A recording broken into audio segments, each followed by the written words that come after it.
What is up, guys? Thank you for checking out another GuidoStackin video. In this video, we're going to be breaking down silver buffaloes. Out of these three, there is one fake. And I'm going to have you guys try and guess. This is a really good exercise, guys. I'm in a coin group, and they do these exercises all the time. Pick out the fake or grade that coin. They do it all the time, and there's a reason for it. One, it's fun, and two, it's a test of your eye. So when you're buying buffaloes and standard silver, sometimes, especially if you're buying a lot of them, your eyes could get a little lazy, let's put it that way, and you don't really examine what you're buying. So this is a good exercise to really focus in and try and spot some differences between these three buffaloes. There's only one fake, two of them are real. Now, there's another reason why I have three buffaloes and not just two. Silver buffaloes, as you guys know, are very, very common. Extremely common. Almost every mint and private mint makes silver buffaloes. And that creates a problem because there's so many different variations of these rounds that it's difficult to just simply compare a real one to another one because every mint has their own variation of a buffalo. So that makes it very difficult, and it also opens up opportunity for a lot of these fake buffaloes to infiltrate your stack. Now, I got this buffalo in a trade from a customer, and they were not aware that it was fake. And it was actually mixed in a roll of a bunch of other buffaloes. So like a mixed roll of all these different buffaloes from different mints. So that's what I'm trying to say. These videos are really helpful. You should probably watch them anytime they come up on YouTube because the fakes start to change.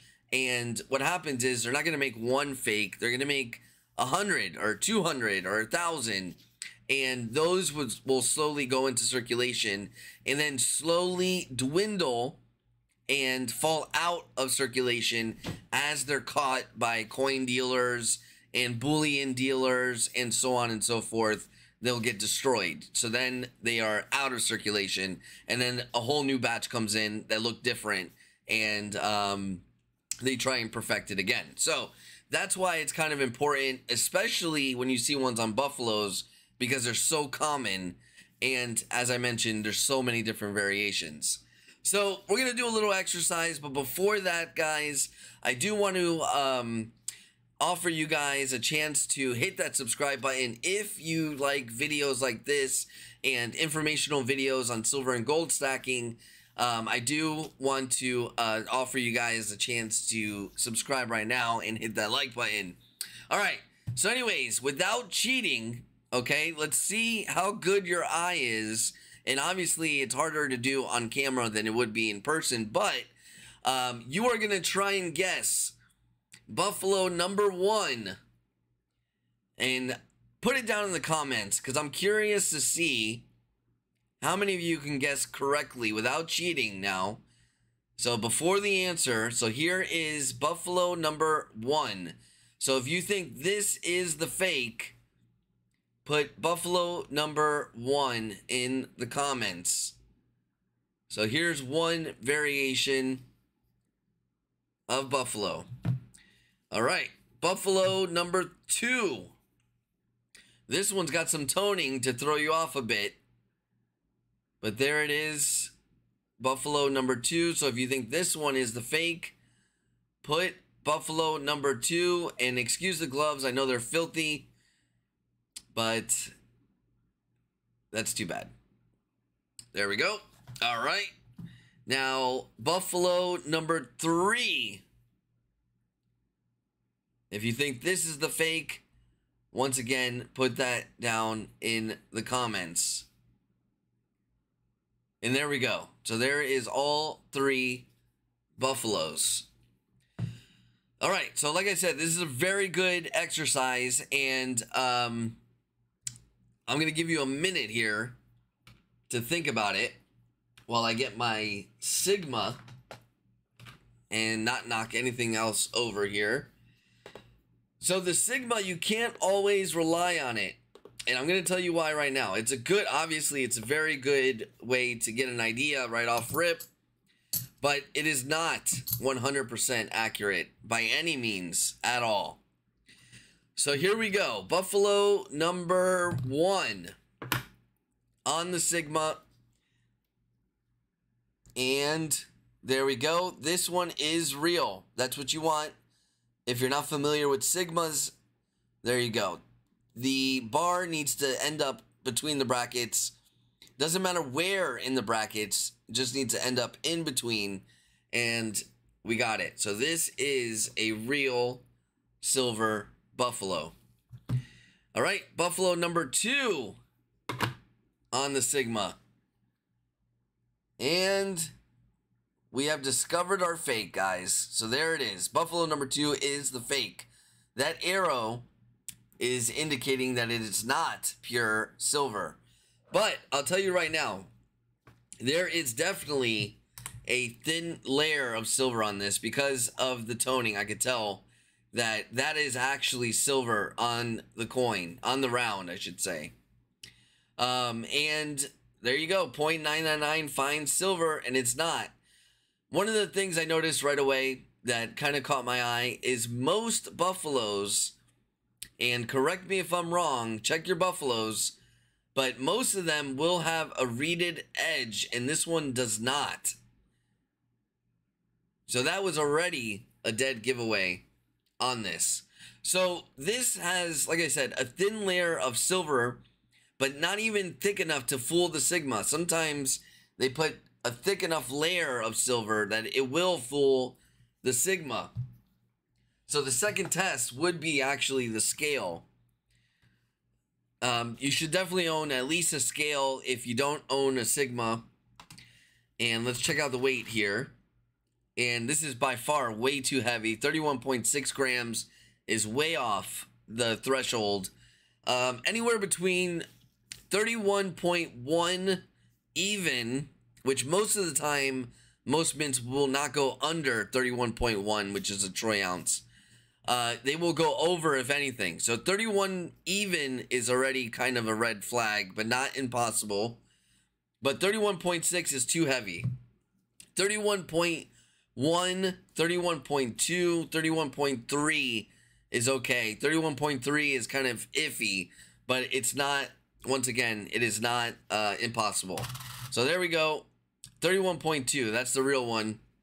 So that's what I'm saying. Scale is another great way to determine a fake. But honestly, if you're going to a shop and you're buying buffalo rounds, I don't really like to, we don't have to do the magnet test and all those things. You should know how to test your silver when you get home. You're not going to have a magnet most likely with you at a coin shop, especially if you go into a coin shop on a whim to see what they have and things like that. The best thing you can do is arm yourself with knowledge, and that's why I say you should watch these types of videos and train your eye. So right now, if you slow things down and really look at the coin, and even with all the different variations of buffaloes out there, you can already see that there are some things that are just not right with this round.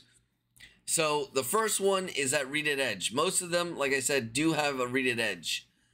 Another thing is, I'm going to show you on the real one in a second, but if you look around here on the edges, okay, this is one way to tell, guys. So train your eye. It might be hard to see on camera what I'm trying to tell you, but when I move it around on those edges where the face is stamped, right?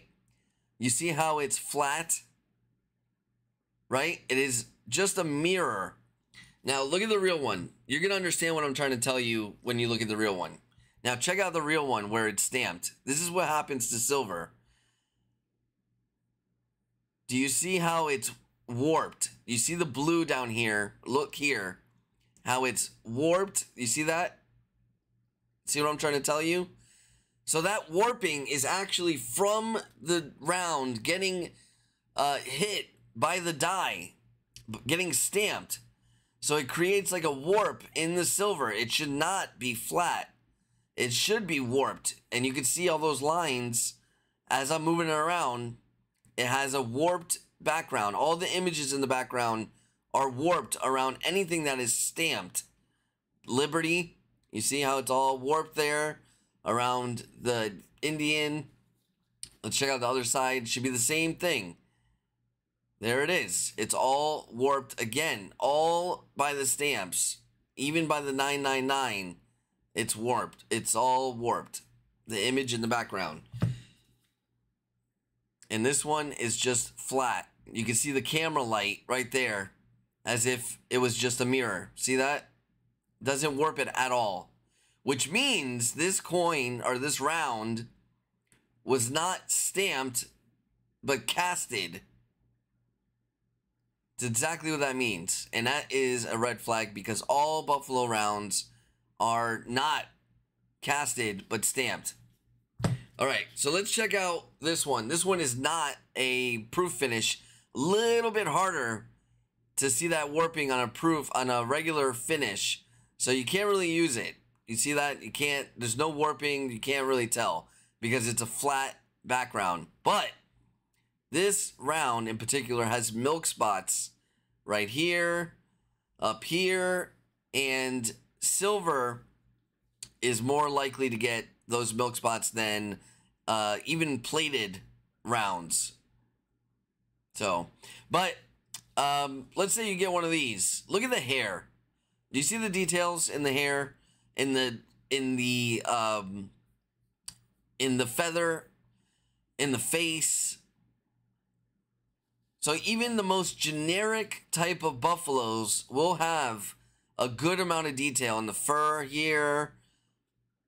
You can see the muscles on the legs, and I could go on. So there is details in the actual Indian itself. Now here, when you look how flat that hair is. Look at that. Look at the feather on here.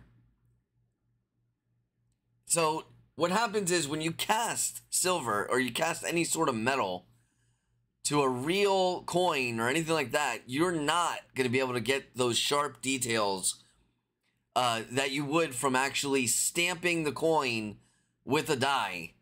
You're not going to get the same type of detail. So just by looking at a buffalo, if you see the details are weak, that should be another red flag by looking. But if it is a proof, they're easier to buy because of that warping. Like I said, these matte finish or these regular finish buffaloes are a little bit harder to see that warping. But regardless, your eye should train itself to know that this is, look at all the details in the hair and in the buffalo itself. And once again, both the real ones are reeded edges. So check your buffaloes. I don't know for sure if all buffaloes are reeded or not, but I want to say that most of them are for that reason, to make it harder to counterfeit.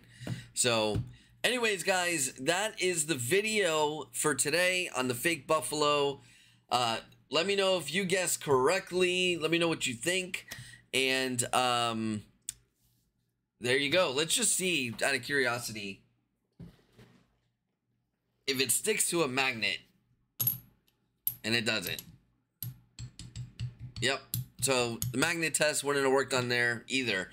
If you want to hear the sound difference, I might as well just show you guys this stuff. Let's do it. Let's hear the sound. This is the real one. And here's the fake one. So it's actually got a ring to it. Here's the other real one.